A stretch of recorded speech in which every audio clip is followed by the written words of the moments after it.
প্রবাসী স্ত্রীকে জোরপূর্বক যুবদল সভাপতির সঙ্গে বিয়ে দিলেন যুবলীগ নেতা। কুমিল্লার ১৪ গ্রামে প্রবাসী স্ত্রীকে হাত পা বেঁধে নির্যাতনের পর পরকীয়া প্রেমিক যুবদল সভাপতির সঙ্গে জোরপূর্বক বিয়ে দিলেন যুবলীগ নেতা।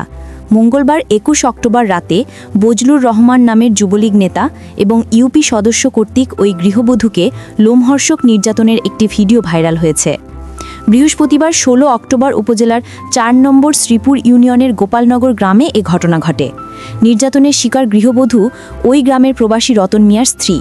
পরে গৃহবধূকে ওই ইউনিয়নের ৮ নম্বর ওয়ার্ড যুবদলের সভাপতি তারা পুষ্করণী গ্রামের বিল্লাল মিয়ার সঙ্গে বিয়ে দেওয়া হয়। স্থানীয় সূত্রে জানা গেছে, ওই প্রবাসী স্ত্রীর সঙ্গে যুবদল সভাপতি বিল্লাল মিয়ার অনৈতিক সম্পর্কের অভিযোগে তাদেরকে আটক করা হয়। এ নিয়ে গোপালনগর গ্রামের আওয়ামী লীগ নেতা বজলু মেম্বারের নেতৃত্বে সালিশ বৈঠক বসে।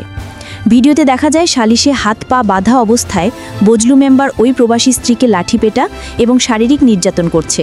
তবে যুবদল নেতাকে কোনো ধরনের নির্যাতন করতে দেখা যায়নি। স্থানীয়রা জানান, প্রবাসী স্ত্রীকে ব্যাপক নির্যাতন করেছে আওয়ামী লীগ নেতা বজলু মিয়া। তবে পরকীয়া প্রেমিক যুবদল নেতা বিল্লাল মিয়াকে কিছুই করা হয়নি। বজলু মেম্বার বলেন, ওই মহিলা আমার ভাতিজার স্ত্রী। তাদেরকে হাতে নাতে ধরে আমি ভাতিজার স্ত্রীকে মেরেছি, তবে এটা আমার উচিত হয়নি। পরে বিল্লালের সঙ্গে বিয়ে দেওয়া হয়েছে। স্থানীয়রা জানিয়েছেন, বিল্লাল এর আগে বিবাহিত ছিলেন। তার সংসারে স্ত্রী ও ৪টি মেয়ে রয়েছে। এছাড়াও নির্যাতনের শিকার প্রবাসী স্ত্রীও ২ সন্তানের জননী। স্থানীয়রা ২টি সংসার ভাঙনের পেছনে আওয়ামী লীগ নেতা বজলু মিয়াকে দায়ী করে তার বিচার দাবি করেছেন।